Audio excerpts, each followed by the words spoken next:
All right.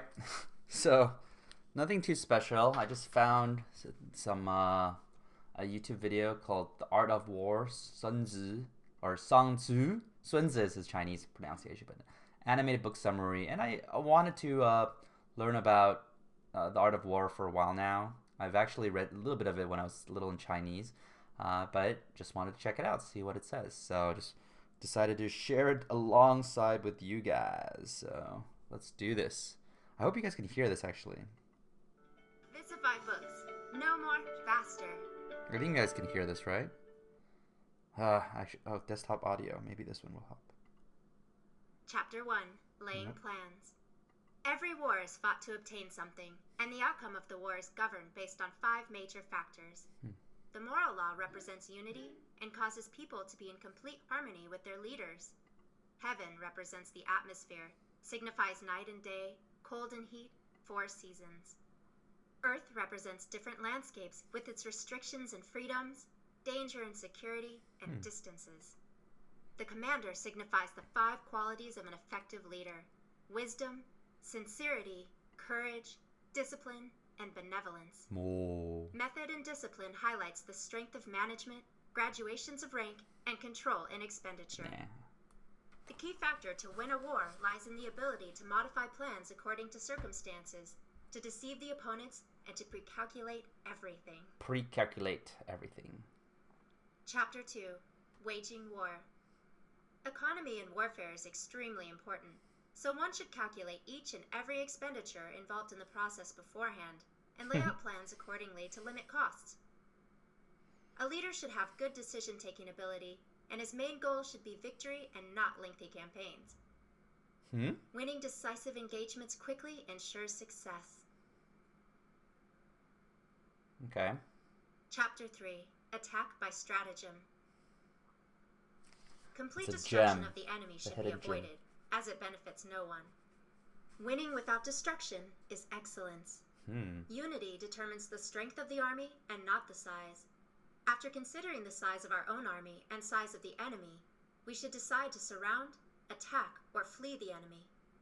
Knowing yourself as well as your enemy thoroughly is the key to win wars. The one who wins also knows when to fight and when not to, how to handle large and small forces, and keeping them united and consistent. A runaway. Employing strategy without tactics can cause slow victory, but using just tactics without strategy ensures defeat.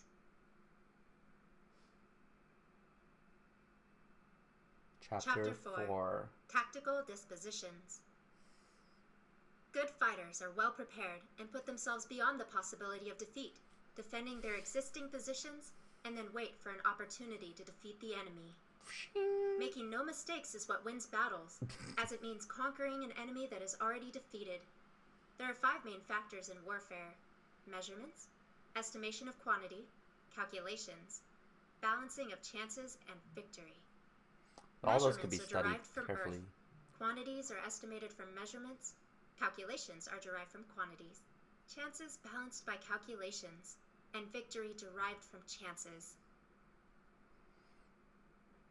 Oh, it's so complicated. Chapter 5. Energy.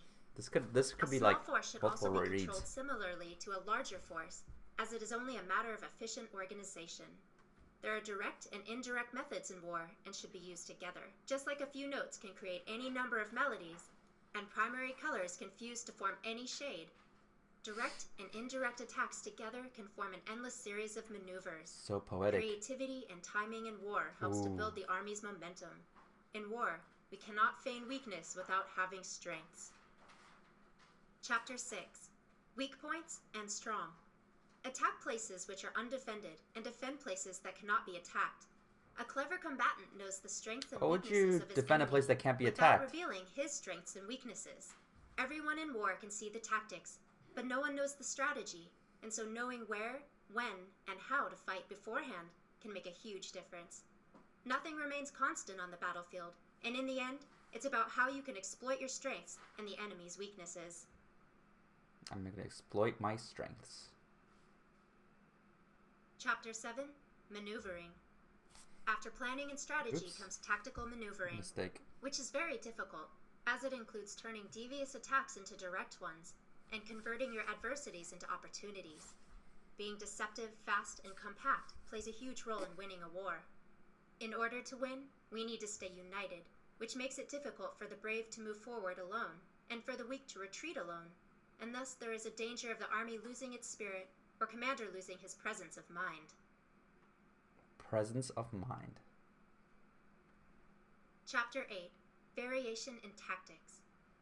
There are 5 major faults which can affect a general. Recklessness, which leads to destruction. Cowardice, which leads to capture.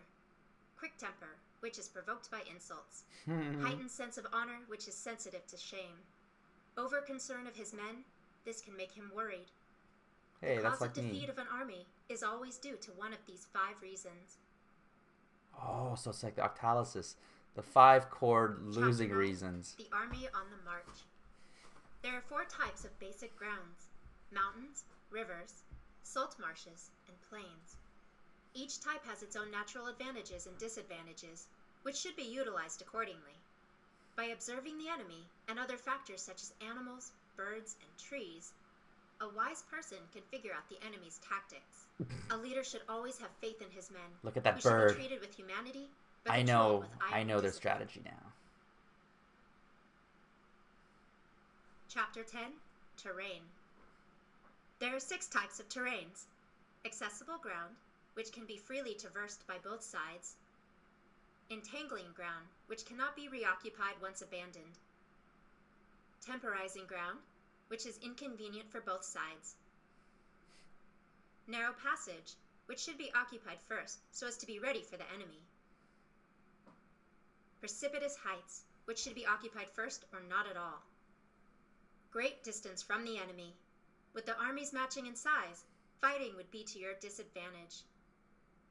There are 6 calamities for which a general is responsible: flight, insubordination, collapse, ruin, disorganization, and rout.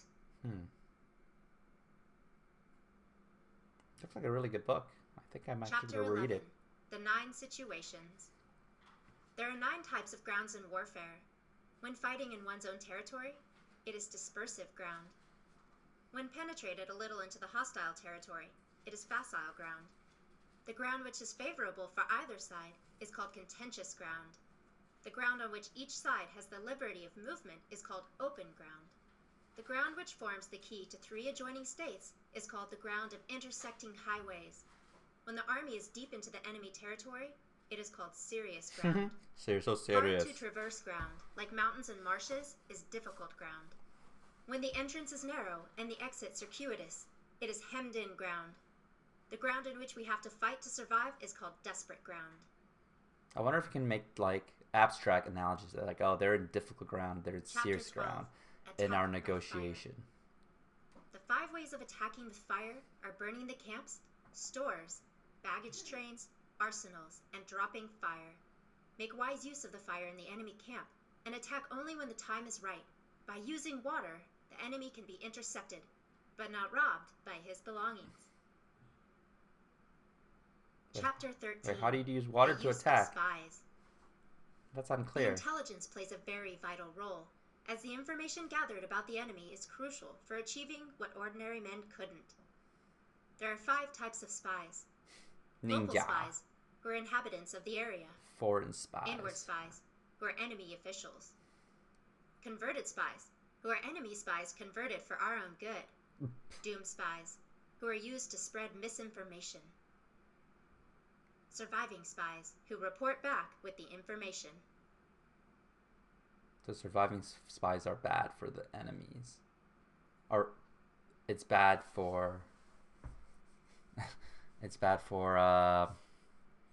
bad if the surviving spy goes back to the enemy.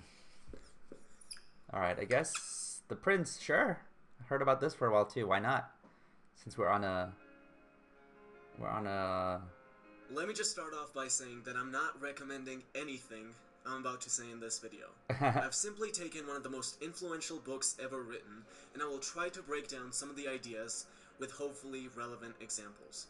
So I'm simply presenting information here, and it is completely up to the viewer to decide what he wants to do with that information. How we live is so different from how we ought to live, that he who studies what ought to be done rather than what is done will learn the way to his downfall rather than to his preservation. What?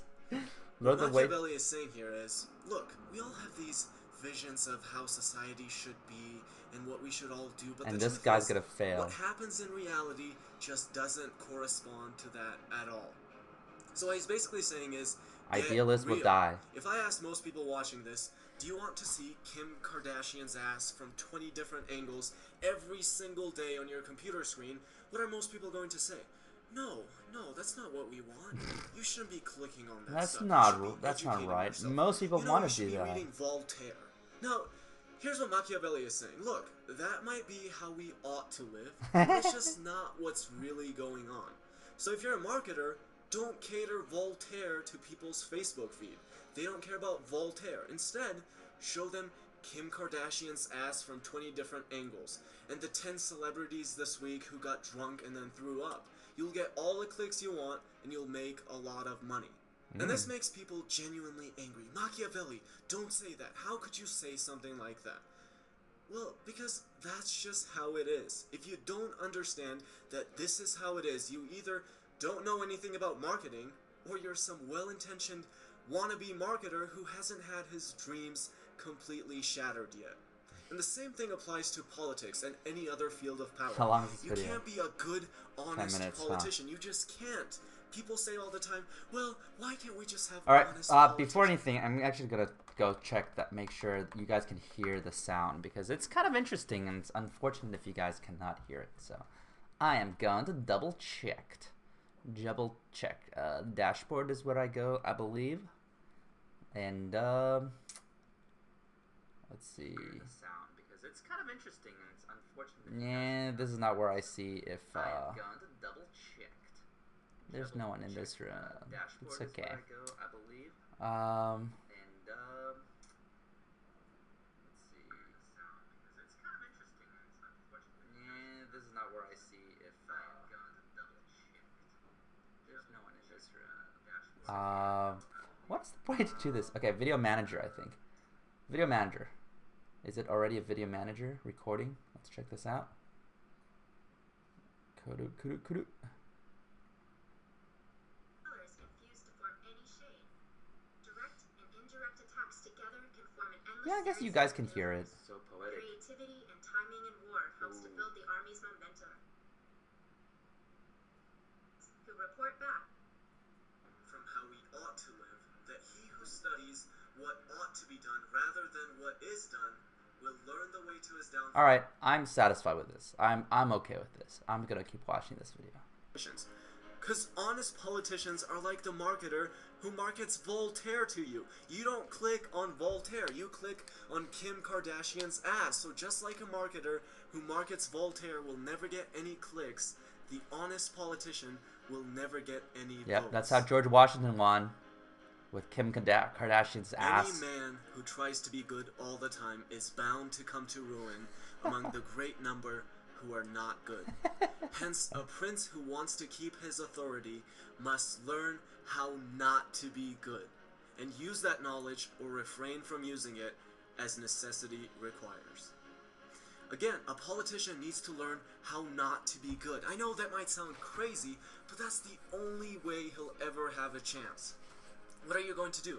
Go up there on the stage, be honest, and say, well, if you don't want to be broke, stop sitting in front of the TV all day and pick up a book. And in the long run, granted you also work hard and smart, you will start to see results.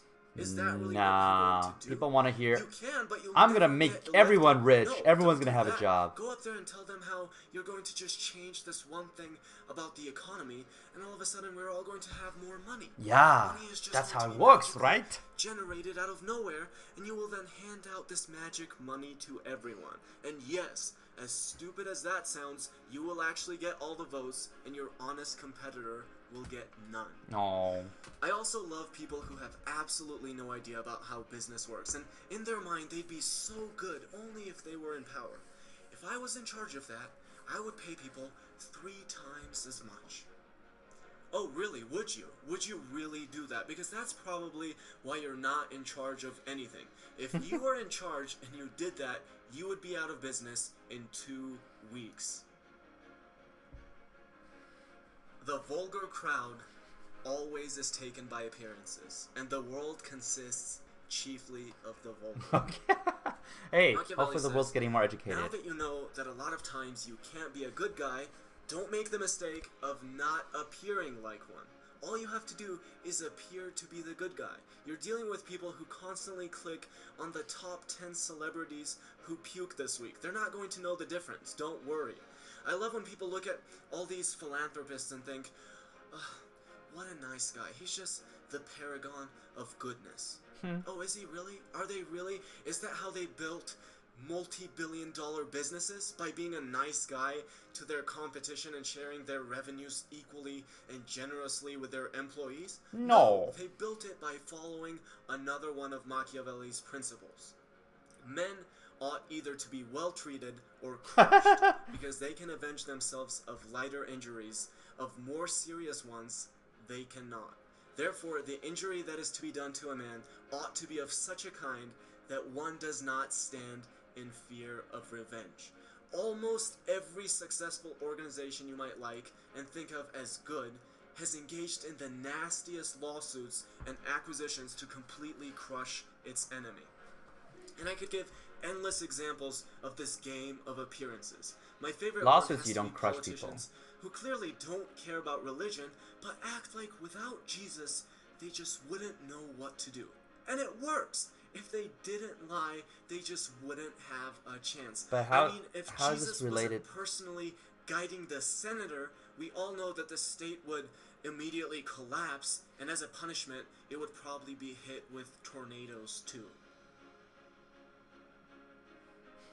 Princes must delegate difficult tasks to others and keep popular ones for themselves. Machiavelli talks hilarious. about Cesare Borgia Cesare as this Borgia. region that he needs to bring under control. Long story short, he appoints this guy and sends him down there to do it.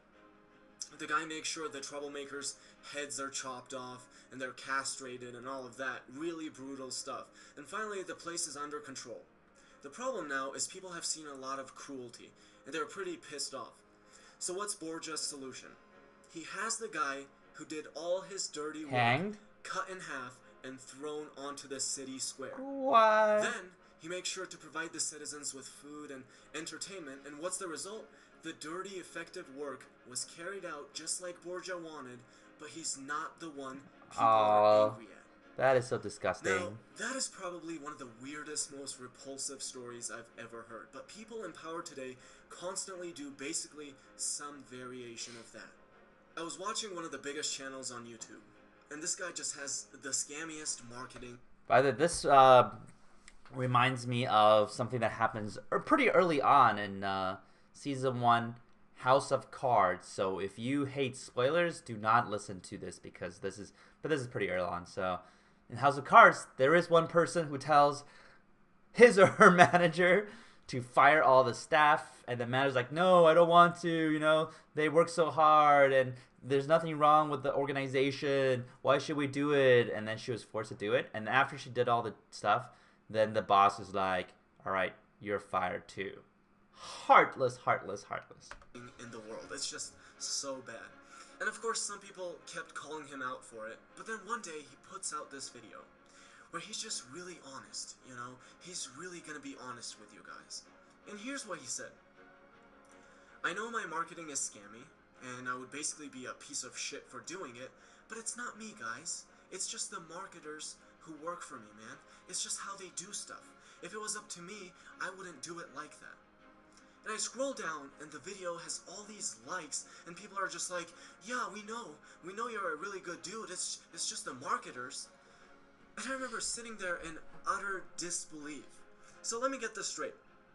It's your business, but yeah, I get it. You obviously have no say in how it's run. Yeah, that makes perfect sense. You don't want to make more money either. Yeah, I totally get that too. And of course, you couldn't tell a person who works for you to not be a piece of shit if that's what you wanted. Otherwise, you're right, you'd probably get fired from the business that you own. I mean, it's just so ridiculous. But guess what? It works. It works just like an article about celebrities who puke this weekend, and just like dishonest politicians who will always get elected. These are the numbers they gave me. So there you go, some of the biggest ideas from the prince. And remember, this is just information. Knowledge isn't inherently right or wrong. It depends on what you do with it. Do I think that these ideas are powerful? Absolutely. Do I want to live a fully Machiavellian life? No, absolutely not. It would be the most dreadful life in the world. Machiavelli says, it is safer to be feared than to be loved. Would I want to apply that to my relationship? No. And I'll admit, yes, you would probably lower your chances of being cheated on if you threatened the woman you're with that if you caught her cheating, you would chop her head off. Yes, that will probably make her less likely to cheat on you than giving her freedom in a relationship based on love. But at the same time, I would rather get cheated on 100 times than never cheated on because she's scared of losing her life if she cheats. So no, I'm not going to be some fully Machiavellian psychopath. But at the same time, keep in mind also in House of Cards, whenever the main character uses force, uses threat, uses fear, it almost always backfires. There's always that black hat effect that comes and bite them. The one person that's always super loyal is the one that he just used white hat, right? He used good social influence, which is all intrinsic motivation. And Doug, right? He gave Doug a chance. Doug got an opportunity. He never needed to, and of course, spoilers, but this is all the setup stuff. He never needed to be like, I'm going to punch my fist down. He doesn't have to do that. He just kind of empowers Doug, and Doug is loyal. I don't want to walk into a business setting and just get absolutely crushed by a bunch of assholes. Neither do I want to be played by some little bullshit scam artist who tells me that it's not his fault that he's scamming me, and I'm supposed to just believe that and sit there like a little sheep getting ready. Hey, it's not my fault I'm scamming you. I'm greedy. It's my greed's fault, not my fault. Alright. This one is kind of cool too. I read this book Law actually. number 1. Never outshine the master. Nicolas Fouquet made the mistake of appearing larger than his king, Louis XIV, and spent his remaining days incarcerated. Avoid victories over superiors. It will cost you more than it is worth. Law number 2. Never put too much trust in friends. Learn how to use enemies. Oh, this is Michael a long III video. of the Byzantine Empire was saved from death by Basilius, who Michael in turn favored with gifts and prestige. Basilius, lusting for more power, murdered Michael out of greed. Instead of showing gratitude, he was insatiable.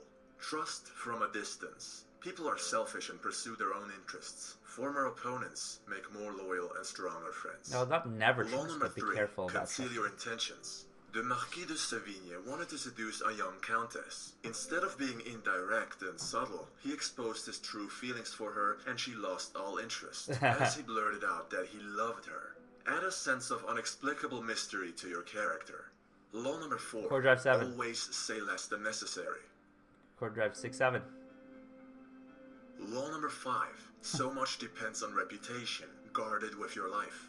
During the Second World War, Erwin Rommel was known for his superior skill in cunning and deceptive strategy. Ooh. All of the opposition were demoralized and doubting their chances of success facing him. Your reputation precedes you. This one Build guy. and protect it carefully. Law number 6. Court attention at all cost. Pablo Picasso would not allow himself to fade into the background. He would rather paint something out of the ordinary and ugly than be forgotten. Ooh. All publicity is good publicity. Don't let yourself become one of many. No Law ordinary. number 7. Get others to do the work for you. Okay. Thomas Edison wasn't much of a scientist, but a businessman. He would capitalize on Nikola Tesla's genius Oh, I and remember garner this all the story. credit. So sad. Hire talents capable of doing what you can't. Law number 8. Make other people come to you. Use bait if necessary. When I have laid bait for deer, I don't shoot at the first doe that comes to sniff, but wait until the whole herd has gathered round. Otto von Bismarck. Bismarck. Force your opponent to react to your moves. Law number 9. Win through your actions, not through argument. Mucius needed strong ships. Without guarding his tongue, his engineer argued that a different type than the one Mucius preferred would be much better for conquest. Despite being right, the engineer was sentenced to death. Aww. Don't argue with authorities. Agree and suggest an alternative. Depends on who the authority is, right? Law number 10. You take your risk. Infection. Avoid the unhappy and unlucky. Lola Montes brought down the king of Bavaria and his whole kingdom by seducing him. Her lust for destruction and chaos was insatiable. Countless lives perished because of her nature. Cut off the fire starters. Try to help them instead and you will burn alongside them. Law number 11. Learn to keep people dependent on you. Otto von Bismarck led the king's Yeah, but what about the unhappy uniting people? a mighty Prussia. None other than Bismarck was able to do so. He proved himself to be an indispensable asset and had his strong position secured. Be the only one who can do what you do or see yourself replaced in fear sooner or later. What can I Law do? number I'm 12. teaching everything. Use selective honesty to disarm your victim. Count Victor Lustig was going to double Al Capone's $50,000. Instead of running with the money, he gave it all back to Capone, who thought he was being played by a con artist. Capone gave Lustig the $5,000 simply to help the honest man. Tell the truth to gain your opponent's trust. Be honest when expected to be dishonest, to throw your opponent off guard. Law number 4. Always say less than necessary. Due to his unpredictability, Louis XIV would have his courtiers tremble in fear when delivering bad news. He would say, "I shall see." Have them leave the room and either take action or decide to do nothing about the issue, but always with an intimidating silence. Only speak when you have something meaningful to say. I shall Actions see. speak louder than words. Law number 13. Asking for help appealed to people's self-interest. In 433 BC, the Athenians found themselves in a favorable position.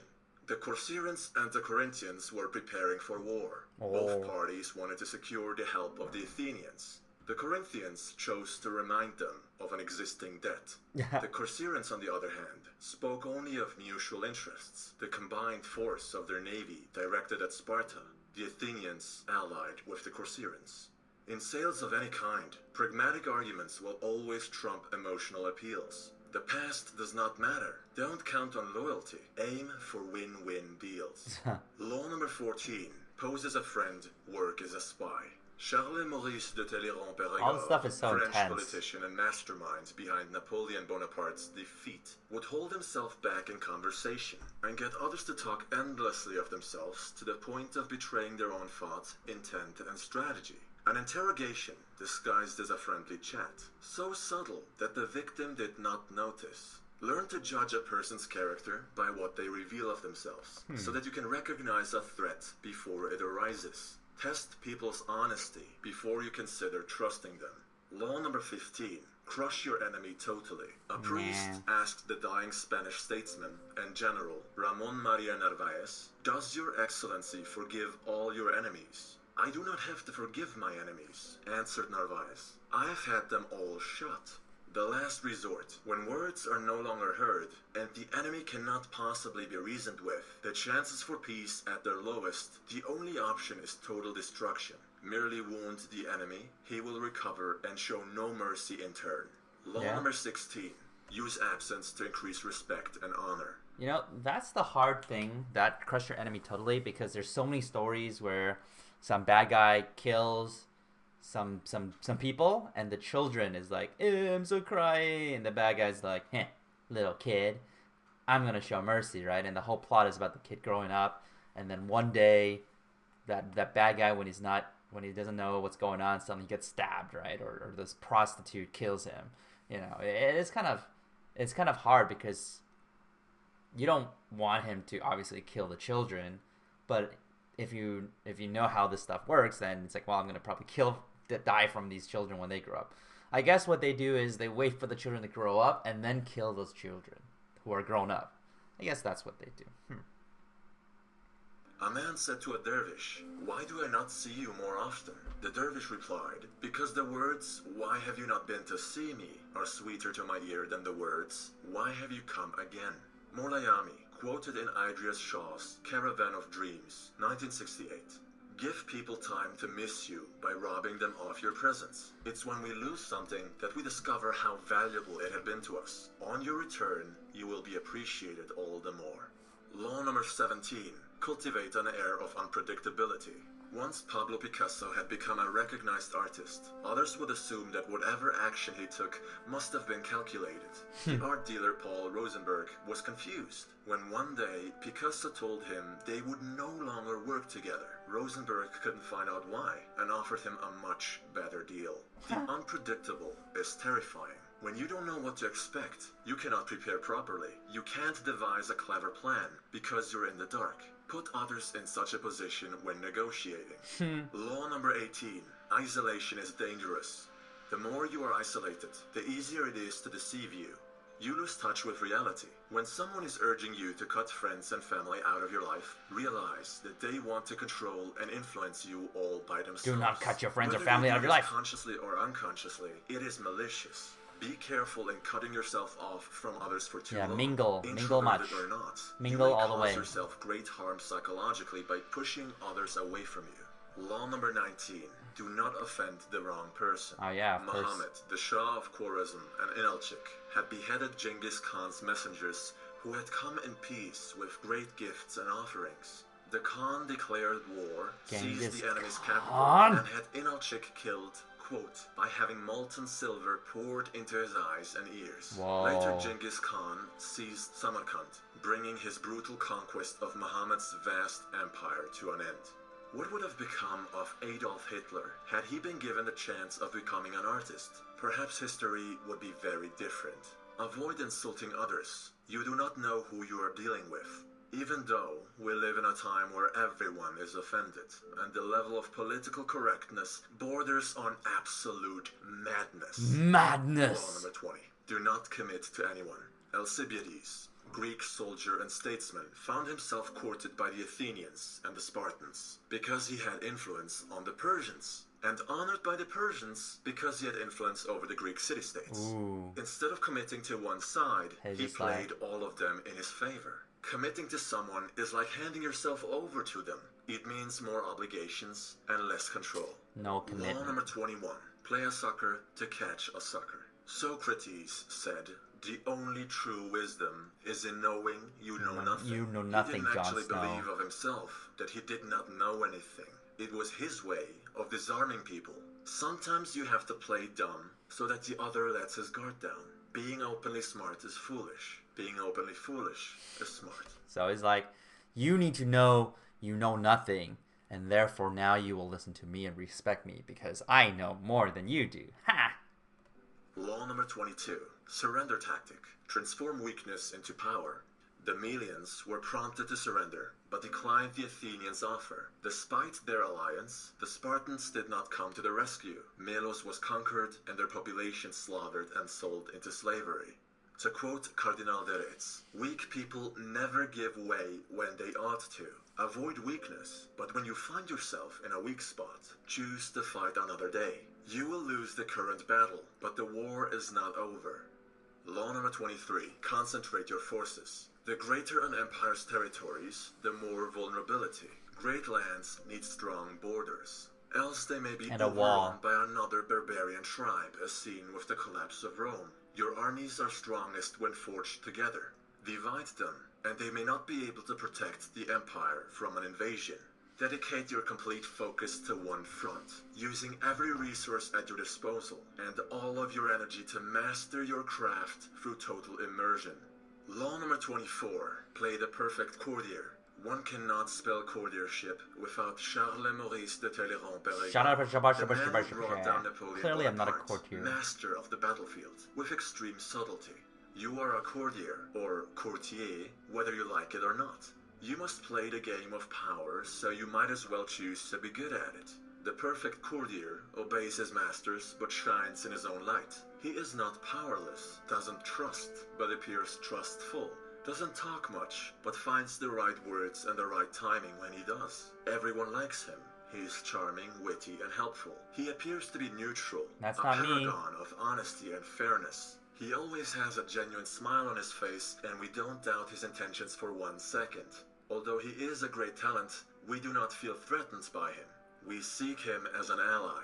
This way, the perfect courtier holds more power than the king himself without the dangers of that position. As we target the highest authorities, he's in the shadows observing the current state of the chessboard. Pieces may fall and be sacrificed on both ends, but he is winning regardless. Learn the art of courtiership. Law number 25. Recreate yourself. Others will call you what they think you are, or what they think they see in you. It's all superficial. Every now and again, you'll receive a genuine compliment. But your parents, friends, society, even your government, expects you to be someone or something else. It's important that you choose to be whatever you want to be, and that you feel free to change whenever you like. You have the freedom to dismiss the I'm a opinions cowman. of others, even to put on a good I want to be show a like dinosaur when I Gaius grow up. Julius Caesar. The world is your stage. It's up to you what role you want to play. Yeah, but why is he Think of killed? life like a book, and you're writing it. You're the main character, so act like it. Law number 26. Keep your hands clean. As written in Niccolò Machiavelli's letter to the prince, Cesare Borgia was using Ramiro di Orco as a tool to take gruesome action against all of his enemies. In the end, he used him as a scapegoat, put the full blame on di Orco, and threw lavish banquets for the common folk, presenting not only his clean slate, but positive change. It is the ultimate act of betrayal, to have someone's back only to find out they've been using you this whole time. Avoid falling into the trap of being someone's cat's paw, or scapegoat. Law number 27. Play on people's need to believe. There are two different types of people in the world. Those who want to know, and those who want to believe. Friedrich Nietzsche. We strive to find meaning in a world full of formless chaos. Hence, most of us resort to the comfort of believing in unproven divine entities. What if you're like your both? quest for answers and your need to belong is used against you, whether for your recruitment as a mindless disciple or your loyal customership for a particular brand. Christopher Hitchens wrote, "Beware the irrational, however seductive. Shun the transcendent, and all who invite you to subordinate or annihilate yourself." End quote. If someone claims to have all the answers, they are full of shit. Fall prey to them, and all you are doing is giving more power to those who don't have your best interest at heart. You cannot let others think for you. If something doesn't make sense to you, perhaps like right now, feel free to dismiss it, but consider doing so on your own behalf. Law number 28. Enter action with boldness. If you're confident enough to play the role of Monsieur Lustig, one of the greatest con artists in history, selling the Eiffel Tower to greedy scrap metal business owners looking to make a fortune overnight for millions of dollars, not once but twice, one thing is crystal clear. You're not playing around. You don't hesitate, and your moves have a high rate of success. Citibank commercial. Strategy, or power games. There's that one split second before a box fight where Mike Tyson's opponent will flinch and break eye contact. He already knows he's beaten. There's that scene where Marco Polo and Kublai Khan stare down a wolf. It's hesitation versus boldness. Wait, In order to be fearless, can you really stare down a need wolf? courage. Be bold. Law number 29. Plan all the way to the end. Excerpt from the book. The gods on Mount Olympus, looking down on human actions from the clouds, they see in advance the endings of all great dreams They that don't. lead to They're kinda disaster silly. and tragedy, and they laugh at our inability to see beyond the moment, and at how we delude Yeah, ourselves. and then they Before go you and take turn into action, swan. Consider the possible outcomes and consequences, calculate the risk, then execute if it's worth doing. However, as time goes on, things reform, and it would be foolish to stick to a plan that ignores change. Law number 30. Make your accomplishments seem effortless. Harry Houdini made his stunt performances look like they were a walk in the park, a piece of cake, as easy as stealing a child's lollipop. No one saw just how much work, preparation, and practice went into every piece of the puzzle. This illusion we call magic. Make it look like it was improvised, made up on the spot, and it will seem genuine. Boast how much work went into something and its natural allure. The magic Stop believing is in gone. magic. Believe in Law number Octalysis. 31. Get others to play with the cards you deal. Ivan the Terrible let Russia choose between him as their Tsar or total destruction from its enemies, the Boyars. He made them see that they could only possibly be protected by him. It wasn't really a choice, and the Russians probably had other options that they were unaware of. They begged him to come back to the capital and lead them. This was what he wanted all along. People like to think they have a choice. Present them options that will work for you either way. This is the norm in elections, and anything of real importance. Just like Houdini's performance, it is an illusion. Law number 32. People's need to believe, and Alright. people's fantasies. There isn't a big... Kind of tired of this stuff now. What I actually wanted to look is Heroes of the Storm. Let's see, Heroes of the Storm. Did they have a new video? I hope so.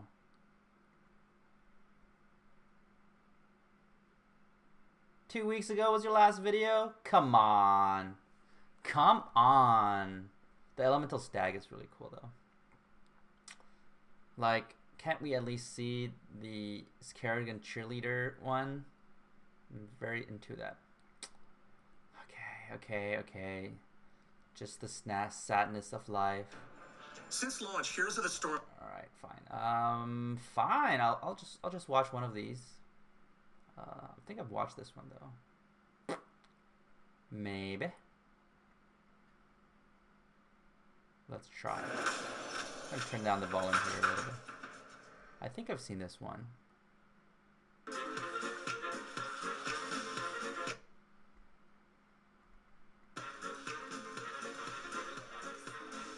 Have I seen this one? Yeah, I've seen this one for sure. It's the one where this Asmodan kills everything. Oh shit.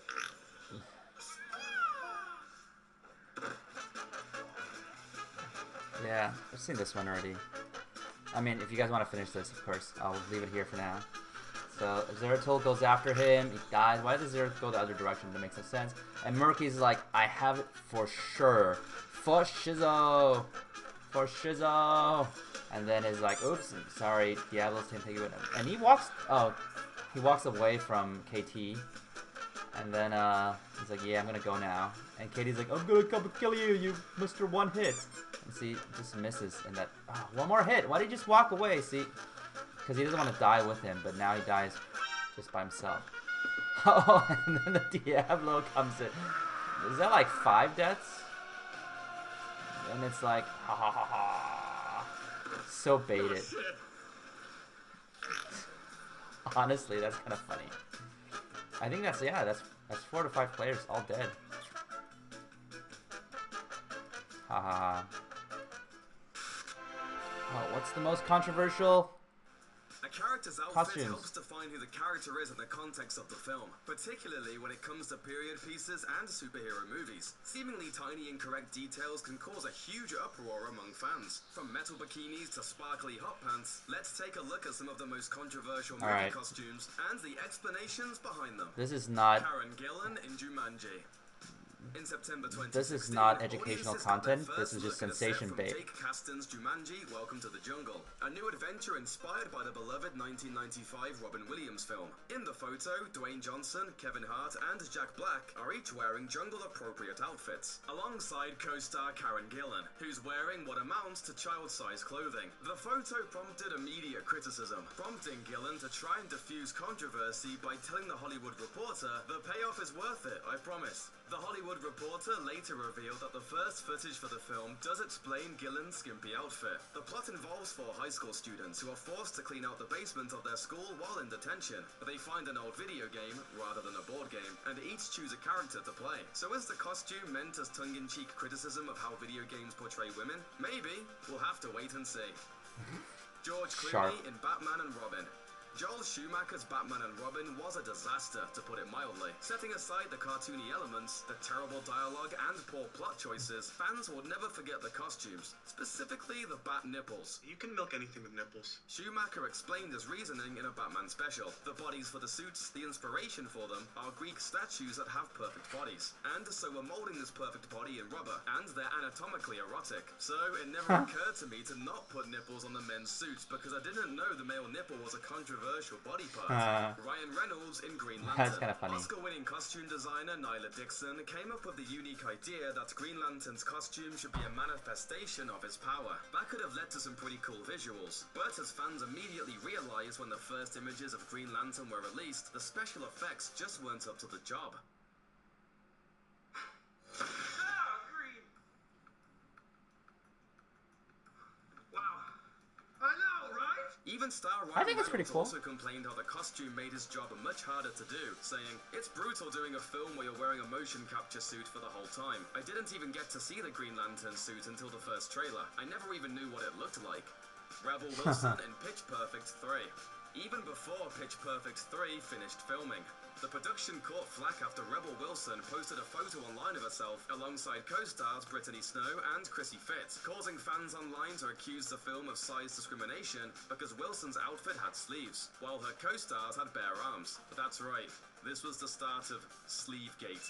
Costume designer What? Salvador Perez ultimately took to Twitter to try and put out the fire. "I let each actor decide how their costume fit. It was their choice. Rebel, Esther, and Hannah May wanted sleeves." In another photo posted by Kelly Jekyll, each of the stars are seen wearing a variety of styles of the same sailor top. It appears that the photo that ignited the controversy in the first place may have been taken out of context, and that was the end of Sleevegate. Margot Robbie in Suicide Squad.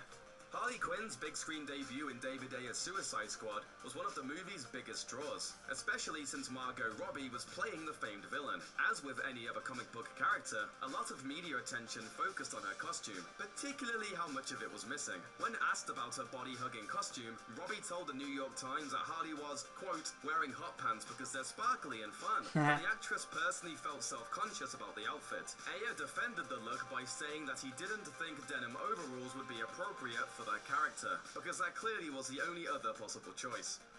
Ryan Reynolds in X-Men Origins Wolverine. Oh yeah, this You one may is have crazy. blocked it from your memory, but Ryan Reynolds played Deadpool before Deadpool. Unfortunately, during his first outing as a character in X-Men Origins Wolverine, the filmmakers decided to make the brave, bold choice of doing everything they could to insult the character's fans. They took away his comic book outfit, including his iconic mask, and they sewed his mouth shut, leaving a character who's literally referred to as the Merc with a mouth, physically unable to speak. Studio ADI, who applied the creature effects for the film, made a video explaining their whole side of the Deadpool tale. The artists believed the studio didn't intend for Deadpool to be fully formed in Wolverine, just a setup for what he could become in a later film. This is sort of a pre-Deadpool. If you think of this as the embryonic Deadpool, then it might make more sense.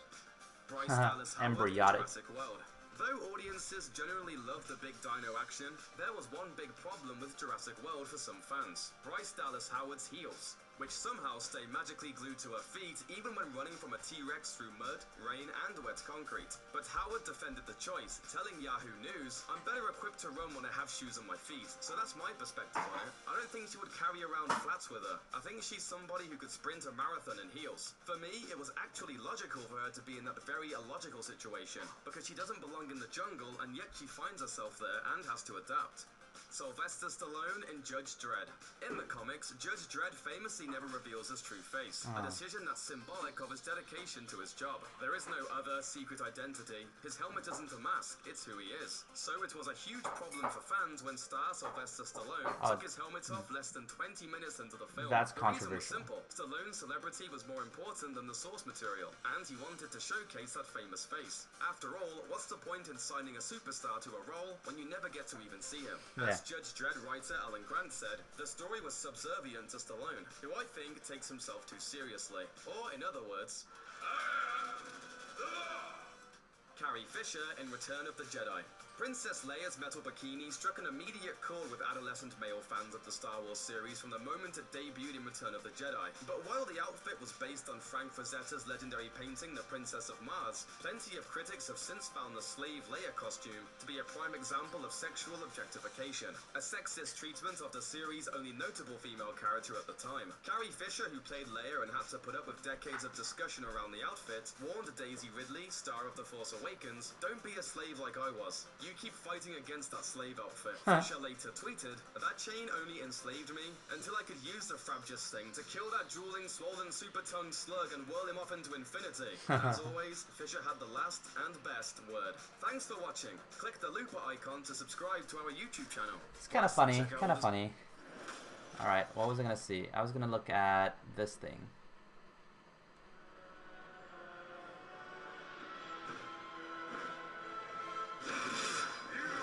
Are not prepared.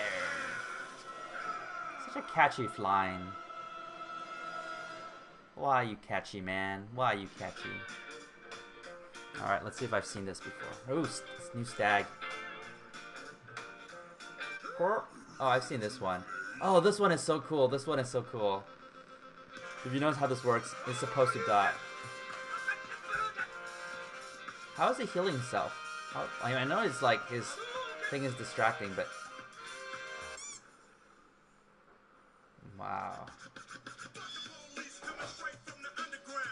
That is the coolest engagement I've seen. Alright, if I've seen this one too, then I'm gonna move on. What happens here with this Nova? Nova. Oh, I think I remember this one. The Mortal saves Nova. So now it's gonna be like, ah, run away. And then death. Yeah, I remember this one. Alright, I've seen this one. I've seen this one. So it's like, it's about, like, half a second later she would have died. Alright, got it.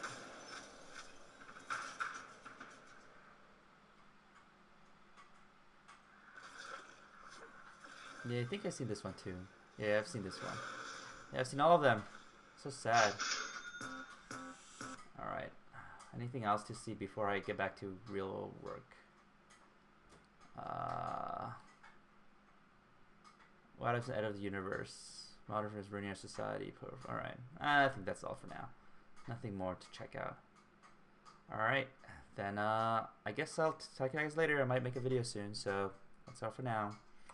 Latest alligators.